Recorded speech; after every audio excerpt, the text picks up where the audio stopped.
Alors, maintenant, on passe à vos questions. Donc, je vous donne quelques règles. Je vous amène le micro. Vous posez les questions ou vous intervenez, parce que c'est pas forcément des questions. Donc, c'est pour ça que cette soirée a été imaginée, que les deux collectifs ont imaginé cette soirée, pour que vous puissiez... bon, vous avez eu beaucoup d'informations. Les informations, c'était nécessaire, mais vous les avez. Et donc, maintenant, la parole est à vous. Qui veut prendre la parole? Et j'arrive. Alors, le principe, c'est je garde le micro, et dès que c'est trop long, je le reprends. Je vais essayer d'être aussi bref que possible. Je voudrais connecter mon témoignage à une expression dont a usé la représentante de Montagne Wilderness dans sa communication. Elle a parlé de l'imaginaire de la montagne.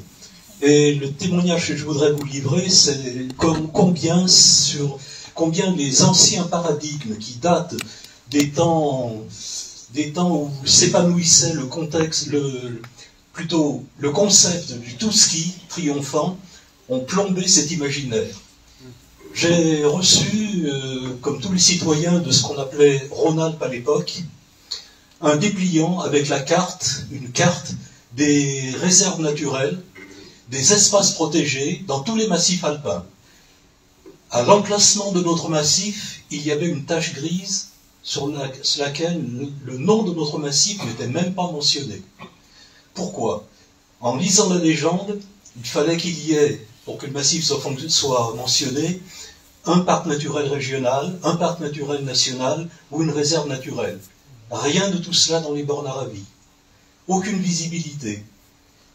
Je me suis entretenu avec tous les élus du secteur quand j'ai préparé une thèse sur les paysages des bornes Aravis. Je leur ai proposé justement la valorisation de notre patrimoine naturel et de nos paysages. Et ils m'ont répondu, nous n'avons pas besoin de ça, nous avons le ski.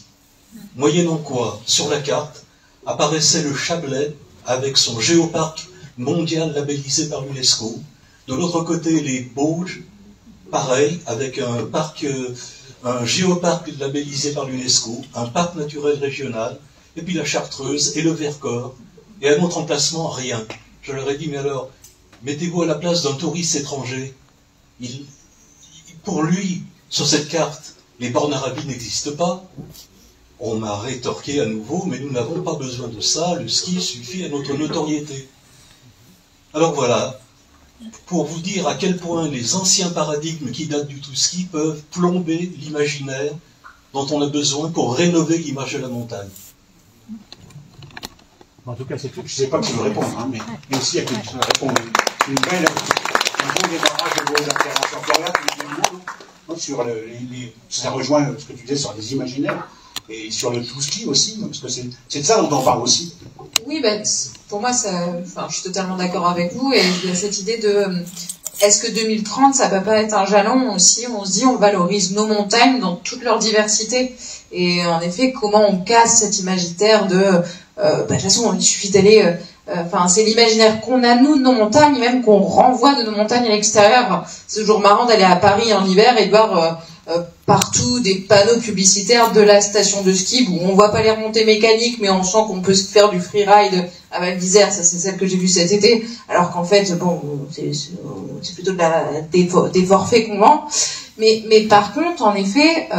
comment on se dit 2030, ça peut être un jalon, une fête, que sais-je, il y a des choses à inventer, où on valorise le patrimoine naturel, on valorise le patrimoine culturel, on valorise le sport bien évidemment, mais on valorise plein d'autres choses. Et là, il faut qu'on arrête de juste mettre la montagne dans une case qui est la montagne, en effet, la montagne aménagée, quoi. Donc je vous soutiens là-dessus, et c'est là où donc vous parliez de géographie, et justement pas à travers la cartographie, comment on valorise à travers la culture aussi. Nous, dans notre projet sur les nouveaux imaginaires, on veut beaucoup travailler avec le milieu culturel parce qu'on pense que c'est un superbe levier pour ouvrir les possibles, parce que sinon il y a la publicité, mais il y a aussi d'autres choses, et la culture, la BD, les films, les musées, plein de choses, la production audiovisuelle, bref. Comment on parle de nos montagnes dans leur pluralité, et je pense que ça manque, et il faut pas que les jeux nous enferment juste dans une vision qui est très étroite. Allez, autre question, qui veut intervenir, qui veut prendre la parole? Vous avez entendu beaucoup de choses, y compris sur... Parce que tout à l'heure, Eric disait, c'est pas faux, que forcément les élus n'ont pas toutes les informations sur ce qui va se passer chez eux. Donc peut-être que vous, dans la salle, vous avez des informations que vous pourriez nous livrer, parce que c'est ça, c'est une soirée d'information et d'échange. Qui veut prendre la parole? Qui veut intervenir? Une fois, deux fois. Ah, j'arrive.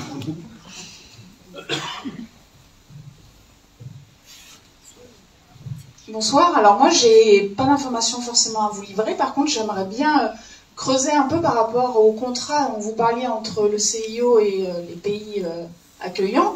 Est-ce que ce contrat il est signé ou est-ce qu'il ne l'est pas là pour 2030?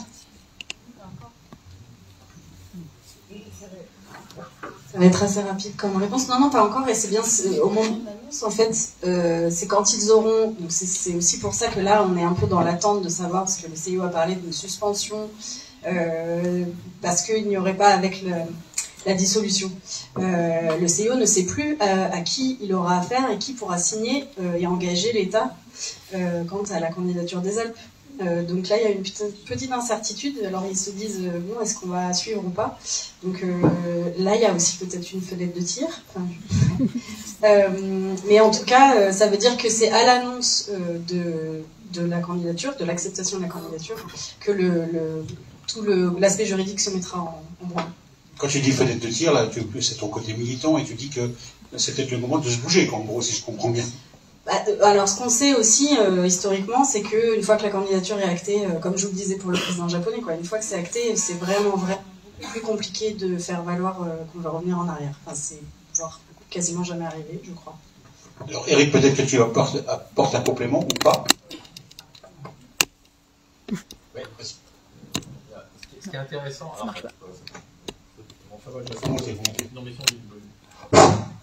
ce qui est intéressant, c'est que, pour moi, actuellement, le CIO a imposé la date. Donc on a simplement à leur dire, vous avez imposé la date, il n'y a pas de garantie.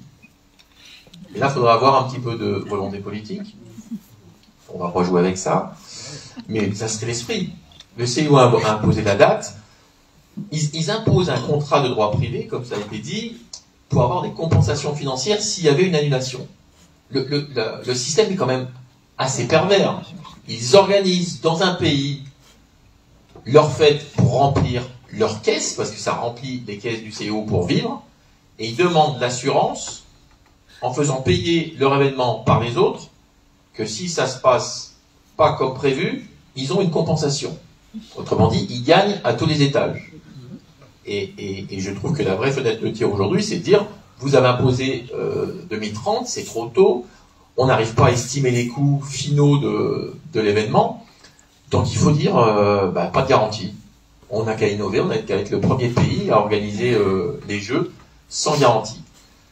Par rapport à ce qui s'est passé avant, une petite info sur... rappelez-vous le Brésil. Le Brésil a organisé successivement la Coupe du Monde de foot et les Jeux Olympiques.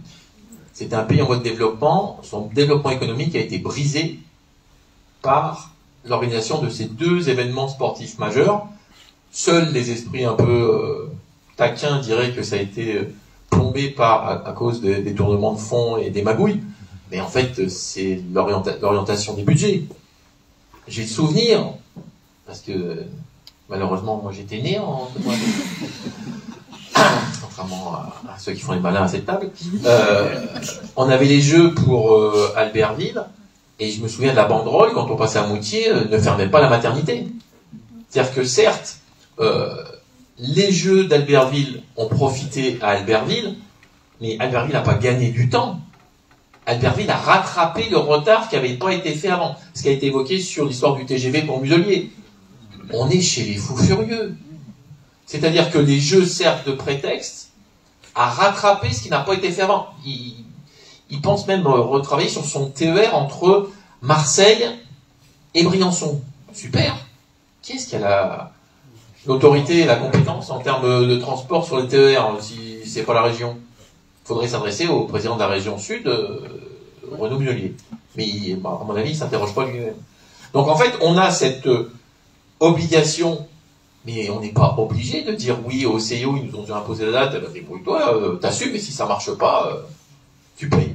T'as des sponsors, t'as Coca-Cola qui va te financer. Il y a Bernard, merci Bernard, et le BMH, il va payer, donc... Mais là, il faudrait effectivement du courage politique. Donc inventons ce soir, ici à Thônes, que première année, première fois où il n'y aura pas de garantie et ce sera inventé au Grand Bornand. Pas au Grand Bornand, ici, à Thônes. Et juste petit détail sur Paris 2024, il y a des aménagements qui ont été demandés pour faire dans le développement durable, si mes infos sont exactes, et je sais qu'elles le sont parce que c'est le programmiste d'équipement qui me l'a dit. Pour l'aréna qui a été construite, ils avaient dit il nous faut quelque chose qui soit naturel, éco-responsable. Donc on va faire un toit en lamellé-collé, en bois, qui va être respectueux de l'environnement. Seul problème de taille, si Taylor Swift vient jouer, il faut que la grille du dessus soutienne le poids de toute la déco, de la sono, des lumières. Donc il faut du béton. Donc en fait, la contrainte de l'utilisation de l'événement, de l'équipement derrière, sur un truc qui n'a rien à voir avec les Jeux Olympiques, parce que Taylor Swift, elle fait de l'activité physique pendant ses concerts, mais c'est pas encore une épreuve sportive. Donc, et ben on se rend compte que ça impacte la construction d'équipements, tout comme le centre olympique aquatique, qui va quand même aujourd'hui, qui est estimé à 150 millions d'euros pour une piscine avec quelques bassins. Et au final, avec en plus la construction dans un partenariat public-privé, va arriver à un coût final au bout de 30 ans à peu près à 250 millions d'euros. Donc on est reparti comme pour Albertville à avoir des coûts cachés et des coûts sur le long terme qui vont être colossaux. Allez, la parole est à vous. Qui veut... Si je peux me permettre juste de compléter, en rapport avec la question des garanties, nous sommes dans une séquence démocratique pour lesquelles de futurs députés vont vouloir récolter votre voix. Vous allez pouvoir avoir des gens qui vont venir sur votre territoire, solliciter votre voix pour les mettre au siège de député pour représenter votre territoire. A priori, il y aura 3 couleurs qui vont s'affronter. Très bonne question de leur poser. Ok, si vous au pouvoir le 8 juillet, JO, pas JO, s'il n'y a pas de garantie, on revient à ce que Eric a dit. Alors, ils ont à peu près, on a 20 jours. Hein. Mais vous êtes un territoire moteur économique. Il serait quand même intéressant que les futurs députés, ou en tout cas celles et ceux qui y prétendent, viennent vous voir. Charge à nous, bien sûr. Moi, je viens des Bauges, côté de Savoie, donc vous savez. Mais c'est exactement avec ça que moi j'emmenais la discussion tout à l'heure. Ça a été dévastateur à titre personnel dimanche soir et lundi matin de voir toutes les conséquences de cette campagne électorale urbaine, mais a priori, et vous avez des réponses à obtenir, ça peut en être une, et bon gré mal gré, elle est plus ou moins transpartisane cette question-là. J'ai vu les résultats qu'il y avait affichés sur votre porte d'entrée, que je ne commenterai pas, puisque je suis représentant d'une association politique non partisane. On peut en parler après, où j'aurai pas ma casquette, mais je suis à peu près sûr que les chiffres que vous avez là sur votre porte, sur la question des JO, les sensibilités qui se sont exprimées de chacun, elles sont pas aussi certaines par rapport à cette question-là, et ça vaudrait le coup, quand les gens viennent se présenter, vous leur dire, ok, bah, nous, on a des sujets majeurs, 2030, ok, qu'est-ce que vous faites? Est-ce que, arriver en poste, Premier ministre, pas Premier ministre, garantie ou pas garantie pour les JO 2030? Voilà. Bonne question, qui voulait intervenir? Il m'a un peu grillé, j'allais dire ça. Pardon. Mais oui, je souscris largement que c'est... en fait, c'est une opportunité, en tout cas, voyons cet aspect-là dans ce qui s'est passé dimanche soir. D'abord, la dernière fois qu'on a parlé des Jeux sur Annecy, je pense que personne n'imaginait que ça puisse être remis en cause. Bon, là, c'est pas signé, donc pour l'instant, c'est quand même remis en cause, au moins suspendu. On a tous touché du doigt, si on n'en était pas convaincu avant, que les choses évoluent très très vite maintenant. Mais vraiment, il ne faut rien pour que tout bascule. Et partant de ça, on va prendre des engagements dans les montants financiers, dans les risques environnementaux dont on parle pour moins de 6 ans. Là. Alors qu'on nous demande de nous engager maintenant, enfin on nous demande de nous engager. Le CIO a fait un calendrier qui fait en sorte qu'on s'engage 2 jours avant les nouveaux Jeux, sans connaître l'ardoise de ce qui va se passer cet été. Donc déjà, on pourra mettre devant la question les futurs élus de l'Assemblée nationale, de dire, à minima, vous attendez la présentation de la facture de cet été. À minima. C'est le CIO qui veut des jeux, une réponse pour le 24 juillet, mais si on ne lui donne pas, finalement, il se passe quoi? Eux, ils s'y tiennent à avoir des JO aussi, donc il ne faut pas qu'on se sente que nous, sous pression, ils le sont aussi quelque part. Donc voilà, moi je pense qu'on peut demander ça aux futurs élus, attendre la note de cet été et puis le bilan qu'on ne va pas manquer d'avoir, environnemental, sécuritaire, etc., avant de prendre une décision, surtout que depuis le mois de février, la dernière fois qu'on s'est parlé, je pense que la situation financière apparaît encore plus cruelle à tout le monde. Tout le monde a bien compris, la note qui baisse, tout ça, les dettes dans tous les sens, tout le monde a bien compris. Donc, demandons un délai de voir la mise au point de cet été. Qui veut intervenir? J'arrive. J'en profite pour vous dire que la séance est filmée en live intégral. Ouais. En live intégral, et puis sera sur les réseaux très prochainement pour vous revoir. J'arrive.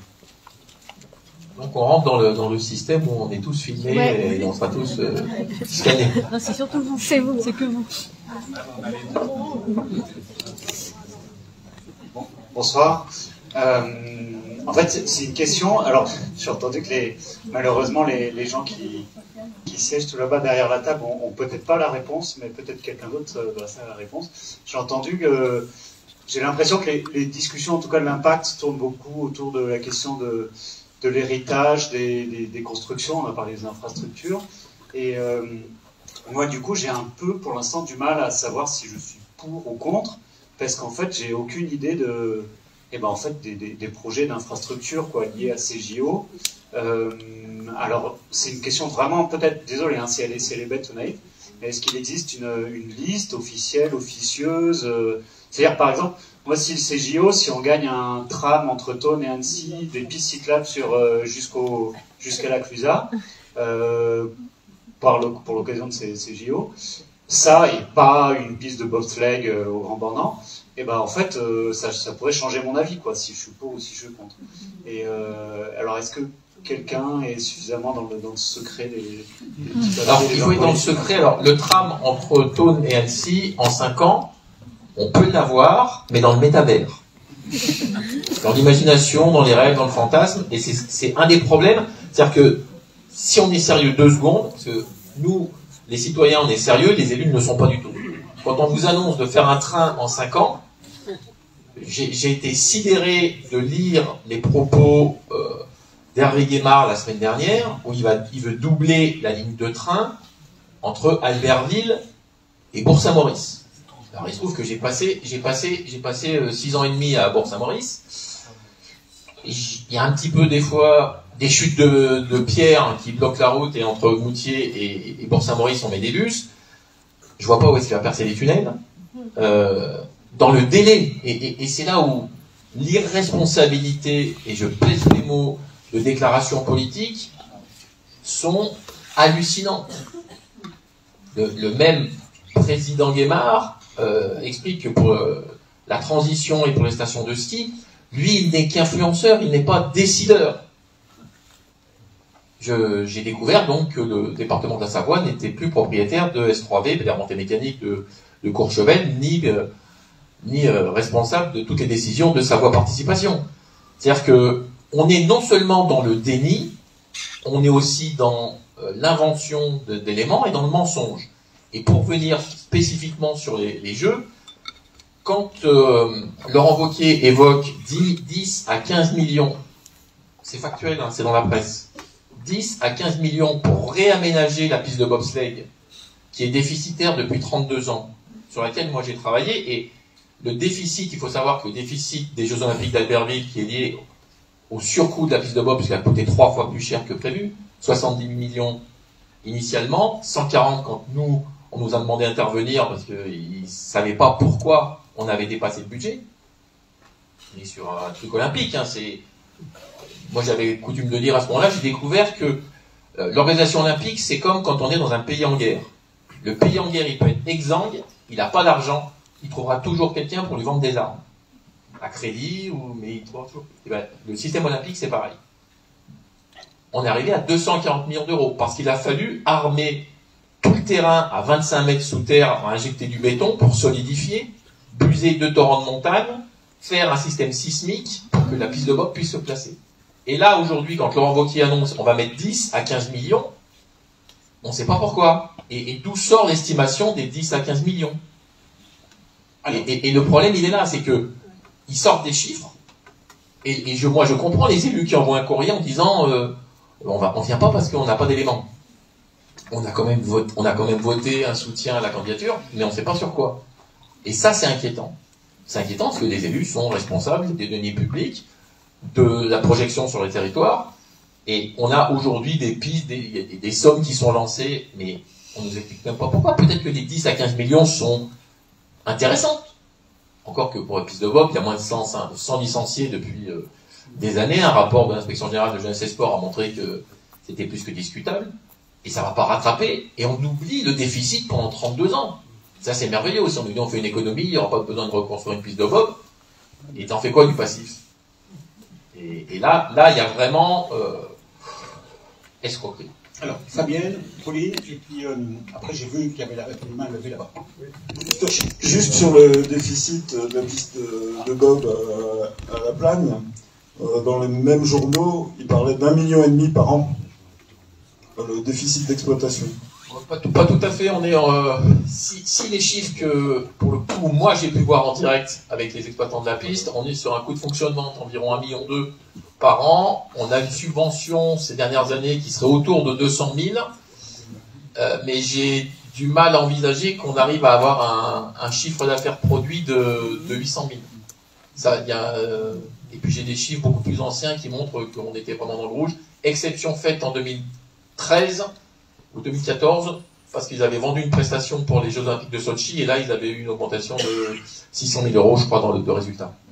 Mais sinon, on est sur un coût de fonctionnement qui est important. Héritage important des Jeux Olympiques d'Albertville, ça a été de toujours, dans l'organisation de grands événements, scinder les budgets en deux. Les budgets investissement sont devenus des budgets annexes. Ce qui fait qu'en fait, l'organisation est toujours positive, puisque les coûts sont dans un budget annexe. Simple en termes de comptabilité.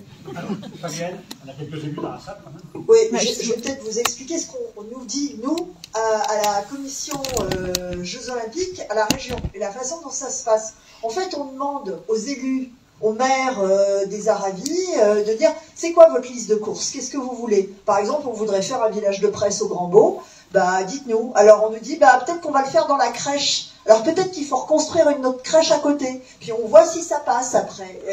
Il y a de la négo. On dit, bah on a besoin de faire un village olympique. On aurait pu décider de créer des logements, parce qu'on a quand même un sérieux problème de logement ici. Bah non, on va louer une résidence de tourisme qui va ouvrir de 700 lits au Grand Bornand, qui va être dédiée aux athlètes. Et tout ça, et quand on dit, mais pourquoi vous n'avez pas fait de logement? Ah ben vous comprenez, les athlètes, ils veulent pas faire une demi-heure de trajet, alors il faut qu'ils soient logés là-haut dans les Aravis, donc on va les loger dans une résidence de tourisme. Et tant pis pour les habitants qui sont toujours confrontés à des problèmes de logement. Et quand on dit, bah, tiens, qu'est-ce qui va se passer sur les transports, bah, c'est aux élus de se débrouiller. On a bien compris qu'on ne ferait pas un ascenseur valléen parce que cette solution, elle a l'air de faire consensus ici dans les Aravis. On n'a pas besoin de ça, c'est pas rentable. Mais on nous dit, bah, il va falloir construire des routes parce que, comprenez ce qu'on a vécu là ce soir pour venir d'Annecy pour monter. Si on fait ça avec des centaines de milliers de visiteurs, des millions, bah, il va bien falloir trouver des solutions. Donc ça vous êtes à peu près sûr d'avoir des routes, quoi. Mais après, le service derrière, ça c'est encore autre chose. Et sur la question du transport routier de voyageurs, parce que c'est de ça dont on va parler, ça c'est pas du tout acquis. Parce que c'est du budget de fonctionnement. Et on vous mettra probablement des navettes à un moment donné pour monter tous ces braves gens là-haut, parce qu'ils ne pourront pas monter chacun dans leur voiture individuelle. Mais au-delà de ça, il n'y a aucune assurance sur la pérennité de ces modes, puisqu'on finance de l'investissement. C'est le claim de la région, c'est financer de l'investissement, mais jamais du fonctionnement. Et ça, le fonctionnement, c'est aux collectivités locales de le financer. Et ça, vos maires, aujourd'hui, on ne leur donne aucune assurance sur les coûts de fonctionnement que ça va coûter.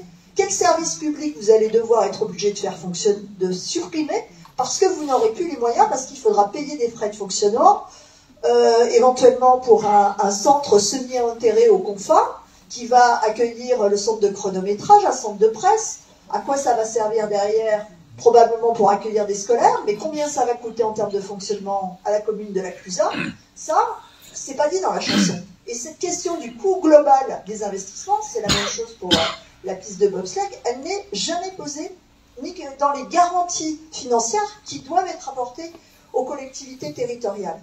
Donc, en fait, je pense que la différence aussi importante qu'on a avec ces jeux-là, c'est que on peut se dire, de toute façon, à Albertville, il y aurait eu des équipements qui ont été faits, c'était une logique d'aménagement du territoire, c'était en 92, mais effectivement, il y avait cette logique d'aménagement du territoire. Là, on n'est plus dans une logique de jeu pour les gens, on est dans une logique de jeu pour les jeux. Et ça, notamment, c'est lié au nombre de plus en plus important d'épreuves. En 1924, les Jeux de Chamonix, les premiers Jeux d'hiver, c'était 16 épreuves. Là, Cortina, Milan-Cortina, c'est 116 épreuves. Donc ça veut dire aussi des centres d'équipement pour vendre des droits télé, qui devient un élément extrêmement important du business, du modèle économique. Et on fait des jeux pour la retransmission des droits télé et la visibilité des sponsors. Et moins pour, dans cette logique d'aménagement du territoire et d'accompagnement des territoires qui ont besoin d'hôpitaux, d'infrastructures de transport. Et c'est plus du tout la même logique. Alors, Pauline, vous voulez intervenir, et puis après j'ai vu le... J'aurais pas d'éléments concrètement sur la situation ici, mais c'est vrai que ce qu'on a vu, en tout cas pour 2024 à Paris, c'est que, en gros, ça a permis, et c'est là où de penser les JO plutôt comme une figure temporelle que comme du sport, une compétition ou même une machine capitaliste, enfin ce qu'on veut. Ça permet de regarder quelle politique publique ça sert et donc de revenir à quel projet était dans les tiroirs avant. Et c'est certainement ceux-là qui vont essayer de passer après. Enfin, en tout cas, c'est vraiment ça l'expérience. Donc, à quoi ça s'adosse, qui est déjà là, déjà en germe, et déjà poussé, quoi. C'est vrai que ça peut être une manière aussi de se demander, tiens, qu'est-ce qui se prépare, c'est de revenir à ces projets dans les tiroirs, et aussi, in fine, ça sert quand même, en tout cas à Paris, c'était très fort, les partenariats publics-privés qui deviennent vraiment cette logique économique des développements des territoires, et donc, voilà, des manières d'exploitation, ça a été dit, hein, l'exploitation des infrastructures après vont être faites par le privé et donc vont générer des capitaux et des bénéfices pour le privé, donc c'est peut-être des éléments pour aller enquêter sur qu'est-ce qui se trame, ce serait ces deux à qui ça profite, quoi. Alors, j'ai vu qui voulait intervenir. J'ai vu une main se lever donc, tout à l'heure. Oui, j'arrive.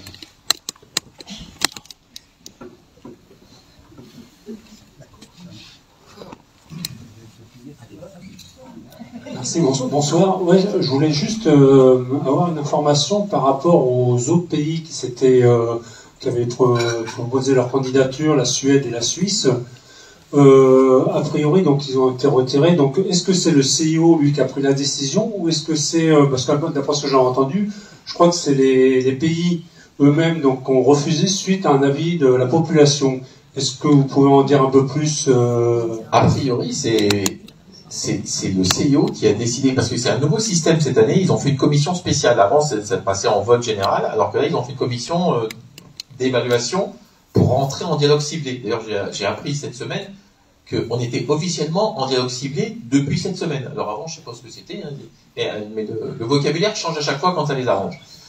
La réalité, c'est que quand au mois de novembre, les Suisses et les Suédois sont shootés, même si ce sont deux pays qui ont une habitude démocratique différente de la nôtre, c'était pendant la période de dialogue ciblé qu'ils auraient pu faire leur référendum. Les Suisses, pour contourner leurs problèmes de votation, ils ont fait une candidature qui n'était pas pour 2030, ils ont fait une candidature, c'était 2000XX. Autrement dit, on vous donne une candidature qu'on va travailler, et on est super sympa avec vous, le CIO, vous nous donnez la date qui vous arrange. C'est une traduction personnelle. Mais c'était ça l'esprit. Sachant que 2034, on savait que ça allait être Salt Lake City, les Américains, ça c'était bouclé. Donc les Suisses, eux, ils ont pris acte d'une candidature pour avoir le temps de travailler avec les populations, d'avoir des votations qui soient positives, et faire que pour 2038 ou 2042, ils soient sur les rangs. Dans le cas des Suédois, c'est complètement différent, c'est que eux, ils étaient leur deuxième candidature. Et je pense qu'ils ont très mal vécu le fait de ne pas aller en dialogue ciblé, puisque leur dossier est travaillé déjà depuis 2 Olympiades. Et alors moi, j'ai pas d'informations sur ce qui se passe en Suède, mais je pense qu'ils ont très très très mal vécu le fait d'être chutés et de ne même pas aller, entre guillemets, dans la suite au 2e tour. Ça s'est jamais vu. Jusqu'à présent, il y a toujours eu une décision avec un travail pour améliorer les dossiers. Enfin, ça, c'est jamais vu. Quand la France a obtenu les Jeux Olympiques pour 2024, souvenez-vous, en fait, il y a eu un deal avec les Américains. Le CIO leur a dit, si vous acceptez 2028, on vous donne 100 millions de dollars en plus. L'Américain étant pragmatique et assez fort, il a dit, moi je m'en fous symboliquement, 2028, 2024, c'était Paris 1924, les Français tiennent absolument à 2024, ok, on est beaux joueurs, prenez 2024 et nous on encaisse les 100 millions. Donc,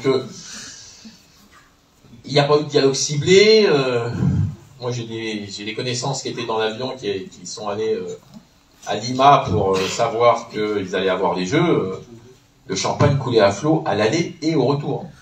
D'habitude, on attend, on était un petit peu tendu. Quand Annecy s'est fait retoquer au moment des Jeux pour 2018, ils ne sont pas allés à l'assemblée du CIO en se disant « Ouais, ça y est, c'est bon, on va l'avoir ». Tout le monde était un peu... Là, pour Lima, c'était... Moi, ce qu'on m'a raconté, c'était très très détendu d'aller dans l'avion. Donc en fait, les jeux étaient faits. Et là, pour le coup, c'est pour ça que, quand je dis pas de garantie, pas de besoin de garantie, on a le CIO imposé la date, on est les seuls. Logiquement, si ça continue comme ça, au mois de juillet, on pourra avoir, ils vont attribuer les jeux, mais effectivement, on est obligé de signer le papier, si on ne signe pas, de toute façon, il y a plus. Donc, on est plutôt en situation de force. On pourrait même, si on était vraiment malin, renégocier les conditions de la garantie. À la baisse. Oh non, mais non, c'est moins cher. On est les seuls. On n'a jamais vu quelqu'un qui est minoritaire et qui se fait avoir. Mais là... Alors, une intervention ici. J'arrive. Voilà. Oui, Jean-Pierre Paulin de France Nature Environnement, ex-FRAPNA.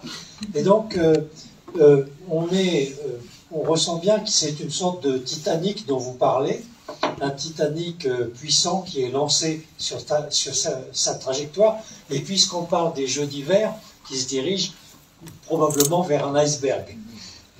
Et nous n'avons pas des divisions à mettre en face de tout ça. Nous travaillons avec beaucoup de bénévoles, donc nous ne pouvons pas aligner des divisions face à ce Titanic. Donc, je me demande, en faisant un parallèle avec des choses qui se passent à droite à gauche autour de nous dans le monde, si une tactique plutôt d'escarmouche ou de... Alors, guérilla est un mot un peu fort, mais dire comment est-ce que l'on pourrait enrayer cette machine.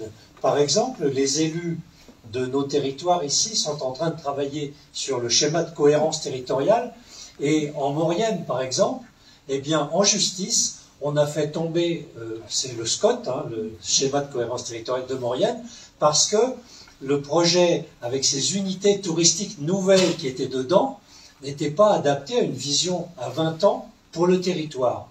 De la même manière, plus près d'ici, sur la retenue de Bourgard, on a fait tomber en justice donc, le projet, parce que c'était essentiellement pour produire de la neige artificielle. Donc, qu'est-ce que vous pensez de tactiques qui sont plus à notre portée, d'escarmouches un petit peu, et je pense à aller en justice, par exemple, sur le schéma de cohérence territoriale de ce territoire, si jamais ils portent des projets qui n'ont aucun intérêt à 20 ans, mais juste pour les JO, et d'autres actions de ce type. La difficulté, c'est qu'une fois que la loi olympique sera votée, elle écrase tout. Ça, c'est le vrai handicap. C'est la loi ordinaire ne s'applique pas parce qu'il y a le... Ceci dit, juste ce que vous avez fait avec la CUSA, c'est exceptionnel. Et ça a laissé des traces partout. De nombreux responsables du milieu de la montagne sont traumatisés par ce qui s'est passé dans les Aravis. Vous êtes des sacrés emmerdeurs.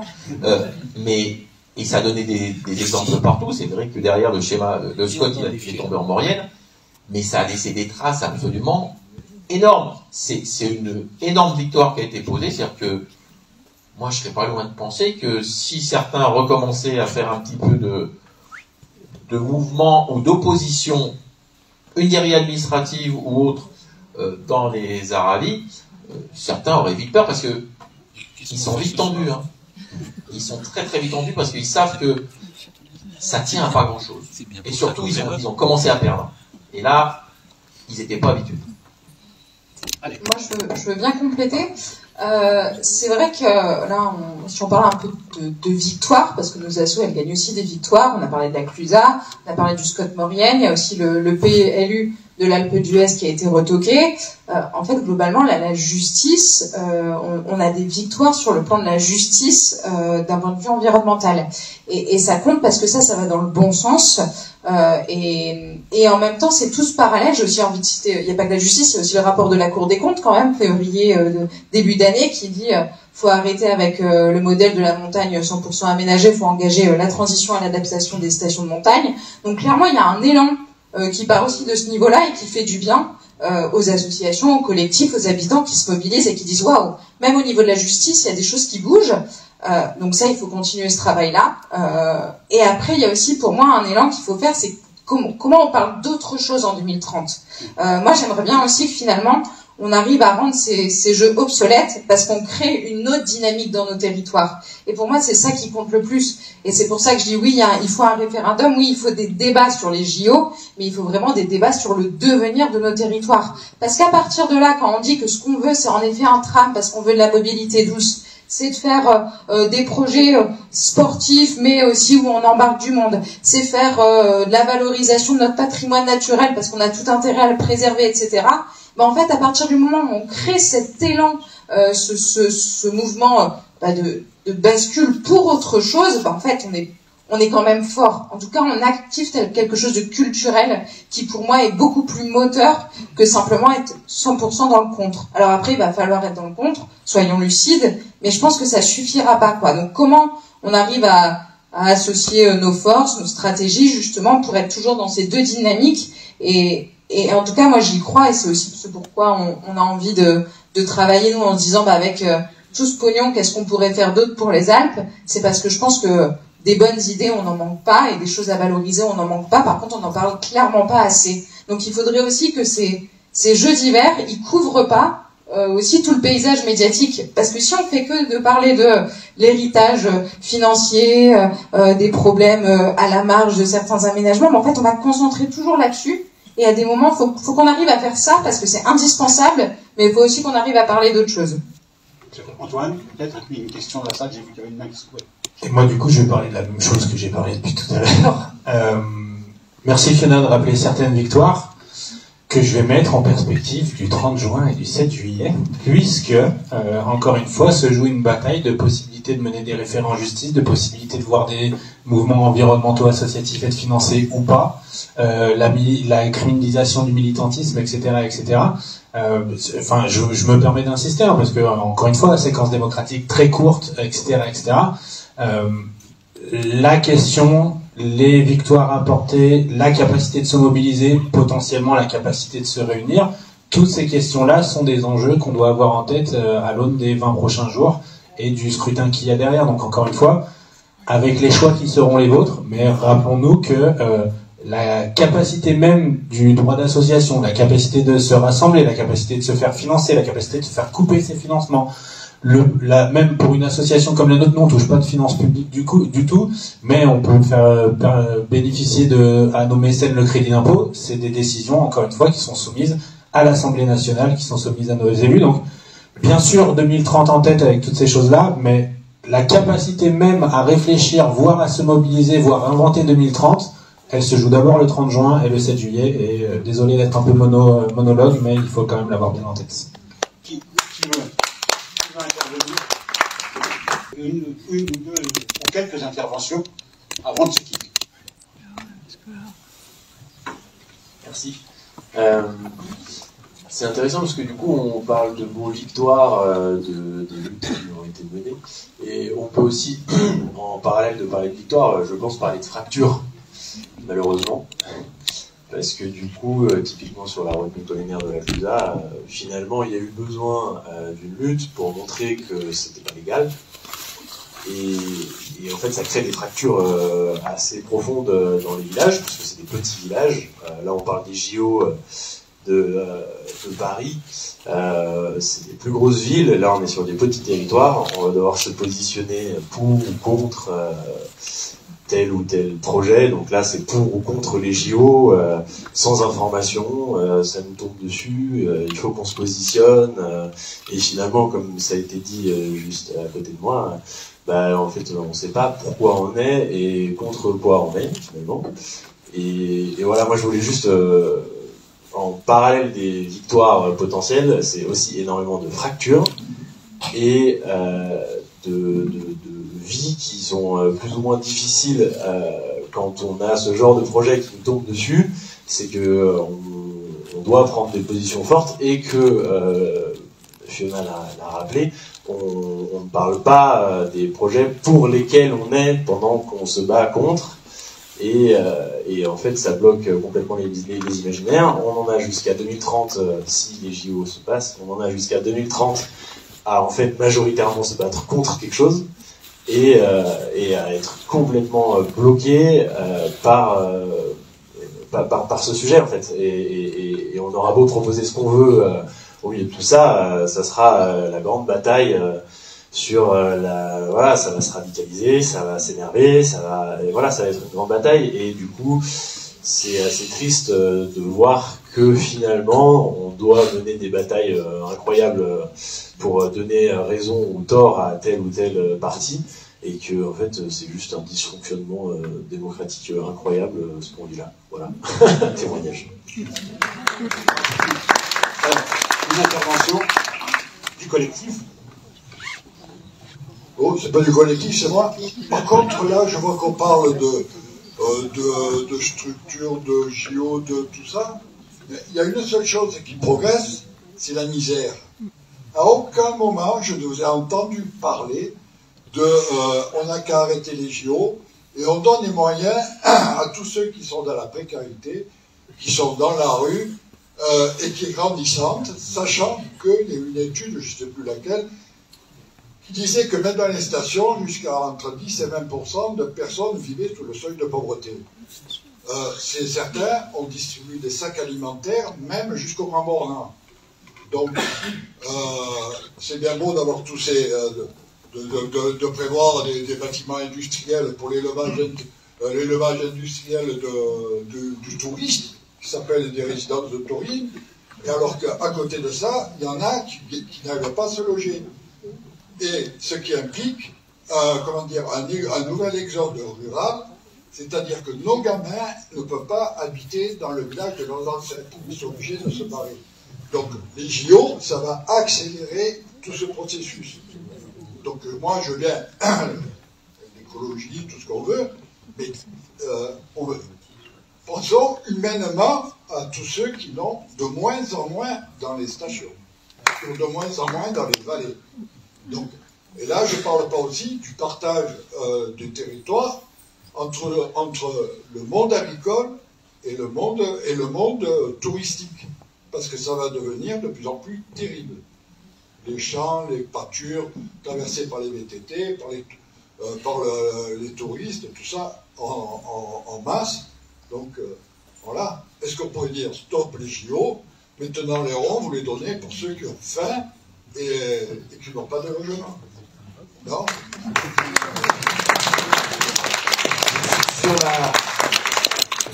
Par rapport à ce que tu viens d'évoquer, l'histoire des lits froids, moi il se trouve que je me suis penché un peu plus précisément sur les lits froids, et je me suis rendu compte d'un truc, c'est en reprenant les archives, en 1978, on avait 375 000 lits qui avaient été construits dans l'ensemble des massifs. 1977, Valéry Giscard d'Estaing nous explique qu'il faut protéger la montagne. On fait des procédures européennes, on va arrêter de construire. Le dernier rapport de la Cour des comptes estime qu'il y a 3 400 000 lits. Heureusement qu'on a arrêté de construire.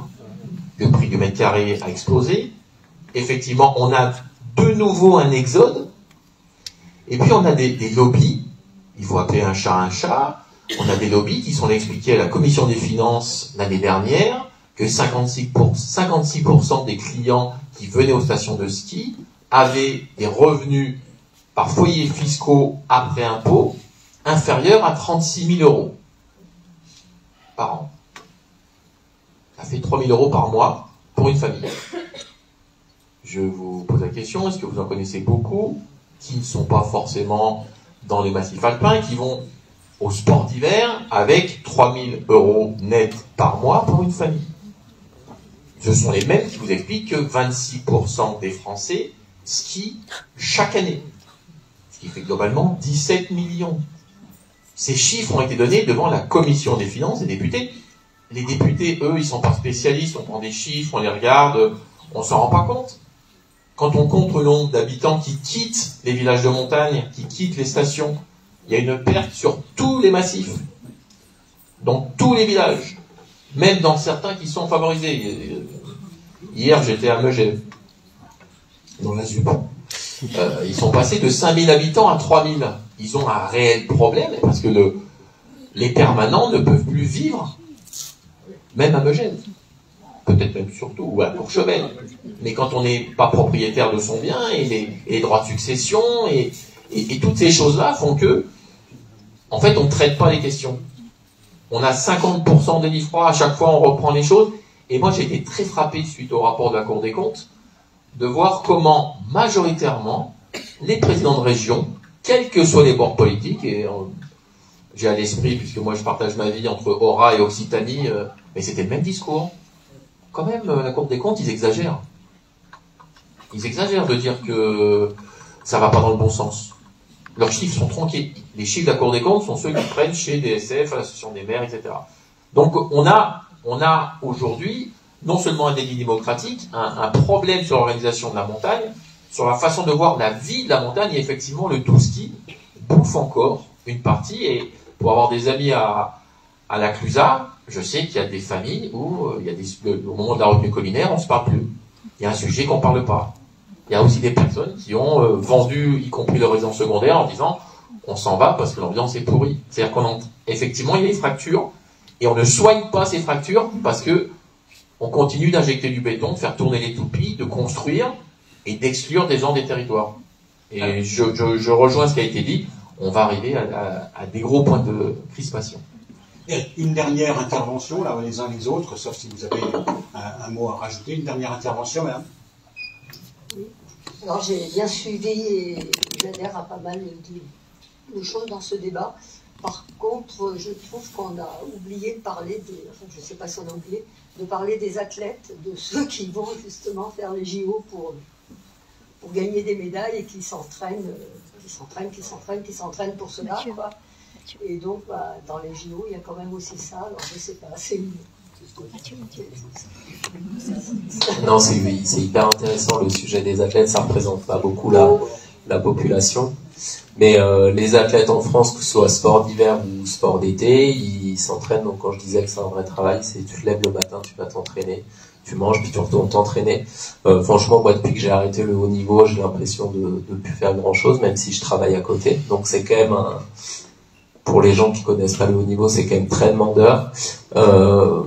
La plupart des sportifs, sauf ceux qui atteignent le très haut niveau, donc qui vont chercher une médaille aux Jeux Olympiques, aux Championnats du Monde, et encore pas dans tous les sports, sont pas forcément soutenus. C'est-à-dire que quand on est, je vais prendre l'exemple du ski de boss, mais il y a plein d'autres disciplines, on n'a pas de salaire aujourd'hui, ça coûte de l'argent. Donc si on n'a pas c'est très simple et c'est assez triste aussi, si on n'a pas l'argent de l'entourage pour continuer à faire du haut niveau, on peut pas faire du haut niveau. Alors heureusement, il y a certaines stations qui soutiennent très bien leurs athlètes. C'est très rare. Je vais prendre l'exemple de Tignes.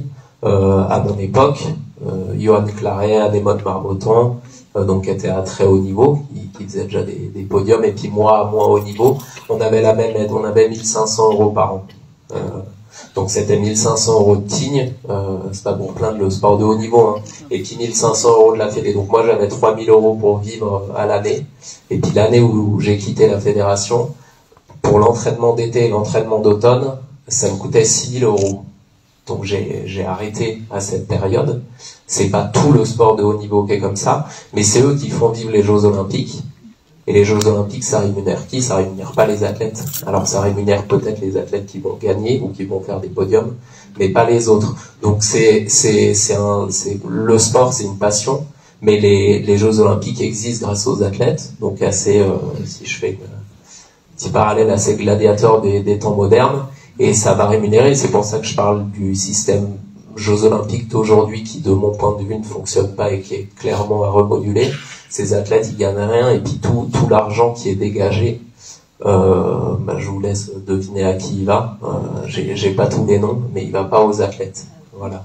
Et puis l'argent excédentaire, s'il y a un excédent des Jeux, je crois que le seul qui a été excédentaire, c'est Los Angeles, qui a eu un résultat positif. Il faut savoir que l'argent, s'il y a un résultat positif, c'est signé, hein, ça va au CIO. Ça va pas à la terre d'accueil. Donc voilà. Par contre, s'il y a des dettes, c'est la terre d'accueil qui paye. Donc il faut bien le savoir. Et le sport de haut niveau, c'est ça. Moi, j'ai envie que les Jeux Olympiques existent pour les sportifs qui s'entraînent toute l'année. Mais j'ai pas envie que ça continue d'exister exactement comme ça existe aujourd'hui. Merci Mathieu pour ce message d'espoir. Ajouter quelque chose à votre question en présupposant d'une partie de ce qu'elle pouvait vouloir dire aussi sur leur capacité à se mobiliser. Peut-être que c'est une des choses qu'on peut se poser. L'année dernière, il y a 500 athlètes qui se sont réunis à travers une lettre qu'on les a aidés à écrire en direction de la FIS, Fédération Internationale de Ski, pour leur demander d'essayer de faire leur métier un peu mieux. Parce que faire une épreuve en Europe, puis aux États-Unis, puis en Europe, puis aux États-Unis, accessoirement creuser dans des glaciers en Suisse pour faire une piste de ski pour une course qui est annulée parce que il y a neigé dessus. Ce genre de choses-là, fin de non-recevoir. La Fédération Internationale de Ski a dit ouais, vous êtes bien gentil, on n'est pas d'accord avec ce que vous demandez. Donc il y a un terreau dans lequel les athlètes essayent de se mobiliser, mais à mettre en miroir avec ce que Mathieu vient de vous partager, on est à peu près tous et toutes dans cette situation-là où la survie, pour beaucoup, et pour faire écho à ce qu'il dit, de notre survie quotidienne, le loyer, les enfants, le frigo, toutes ces choses-là, elle met un frein potentiellement à nos engagements. Et quand on est un ou une athlète qui, depuis sa plus tendre enfance, a dédié sa fibre même, l'intégralité de son être, certains arrivent à trouver le temps de faire des études, mais avec ce que Mathieu vous a décrit, et quand il vous dit « Ah, j'ai plus l'impression de rien faire, je travaille beaucoup », sont pas grand-chose, ça a du beaucoup de notre côté. La remise en question, elle est quasiment impossible. Sur le circuit de la Coupe du Monde, manquer une épreuve, parce que nous, en tant que citoyens, on leur dit « Ah, mais pourquoi vous boycottez pas ?» Mais parce que si je boycotte, je loupe une course, ma saison elle est terminée, les financements, le soutien de la Fédé, etc., etc. Donc ça pose aussi la question des modèles de solidarité qu'on peut créer autour des personnes qu'on veut voir s'engager. À différents moments dans notre pays, on a vu des caisses de solidarité, des caisses retraite, ce genre de choses-là. Et nous savons que dans nos yeux, la plupart des athlètes professionnels sont des privilégiés. Le haut du tableau, c'est des privilégiés. Il y a une précarité énorme, qu'elle soit financière, qu'elle soit mentale, qu'elle soit sociale pour nos athlètes. Et si regardez, peut-être c'est une des choses que tu veux partager, le niveau de rémunération des athlètes qui vont s'engager à Paris cette année, c'est aberrant, en fait. Et comme tu l'as dit, sans les athlètes, il n'y a pas de jeu. Donc, c'est peut-être une des choses aussi auxquelles on peut réfléchir en disant, aux personnes qu'on souhaite voir poser des gestes forts, notamment les athlètes, quels outils on peut mettre à disposition, nous, en tant que société, pour qu'on puisse les voir faire le geste qu'on attend d'eux, parce qu'en effet, voir des athlètes qui boycottent, c'est extrêmement puissant, mais c'est un suicide financier, et je pèse le mot avec tout le respect que j'ai pour les personnes qui connaissent ces situations-là. C'est un suicide financier, social et potentiellement amical de pouvoir prendre ces positions-là quand on est un ou une athlète. Donc, il faut pouvoir trouver les moyens aussi de leur voir poser ces choses-là. Fabienne t'a parlé de droits télé. Les droits télé, ils vendent l'image des athlètes. Enlever tous les athlètes d'une chaîne de télé, il n'y aura pas grand-chose à vendre à part des pubs pour McDo et autres restaurations incroyables. Donc, c'est ça, c'est aussi ça. Les athlètes, ils aimeraient beaucoup s'engager. On les voit le faire, avec Mathieu, on fait partie de beaucoup d'initiatives, on les voit prendre la parole en lien avec le 30 juin et le 7 juillet également.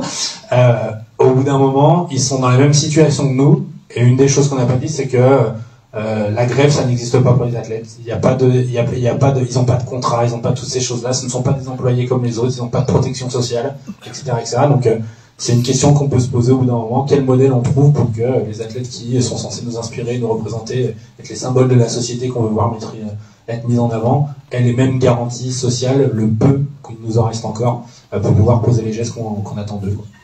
Merci. Alors, Merci. Non, peut-être aussi pour revenir sur ce qui a été dit et partager un peu quand même la fin de la lutte à Paris. C'est vrai les militants font état d'un épuisement et d'affects très durs en fait, parce que oui, d'une part ça a divisé, ça n'a pas été couronné de beaucoup de succès pour beaucoup de luttes. Donc c'est clair que voilà, on pourrait se dire bon bah c'est extrêmement triste, mais quand même, je crois, ils en témoignent aussi, les nombres de rencontres qu'ils ont fait et de discussions qui ont permis d'être lancées, et comme ce soir d'ailleurs, de se dire, mais en fait, les JO, c'est pas le sujet.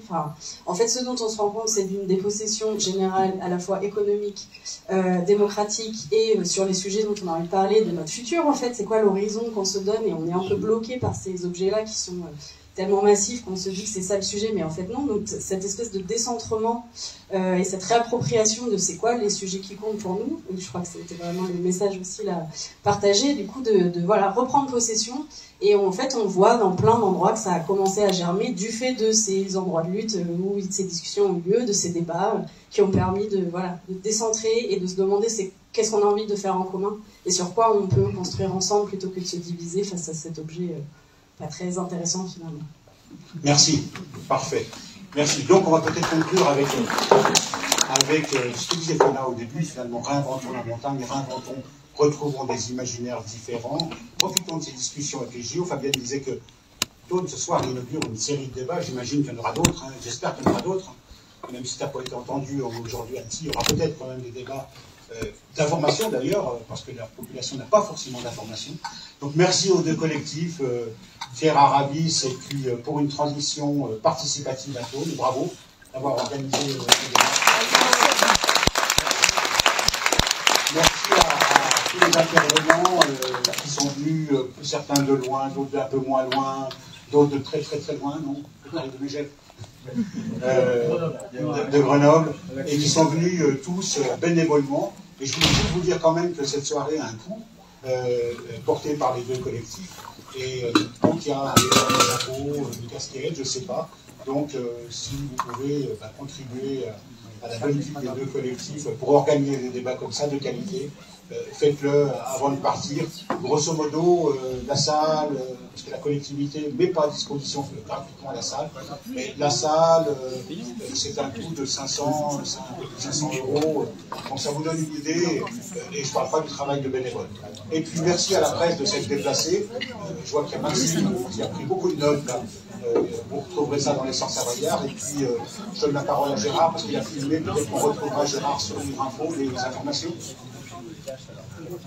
Vous avez vu que j'ai filmé l'ensemble de la manifestation, à la fois les intervenants et aussi vous-même qui êtes intervenus. Alors, n'oubliez pas que vous avez le droit à l'image, c'est-à-dire que si certains d'entre vous n'ont pas envie d'être sur notre média Livre Info, qui est un média indépendant, vous me le dites, il n'y a pas de souci, donc nous enlèverons les images pour cela. Et je rappelle que de la même façon que nous avons pu traiter les questions du Bourgard, les questions des mouvements citoyens, notre média, qui est un média libre d'accès, sans publicité, a toujours besoin de votre soutien aussi, à la fois de lecteurs et aussi financiers. Donc voilà, je vous remercie de m'avoir écouté. Et puis, allez sur Livre Info, vous avez aussi des informations qui peuvent vous intéresser.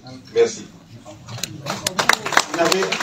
Les collectifs avaient proposé un petit pot canadien, donc petit pot canadien si vous venez avec le poisson, mais on va boire un coup quand même ensemble, donc on pouvait discuter avec les intervenants de manière plus personnelle. Et puis merci à vous de vous être déplacés, rendez-vous au prochain débat.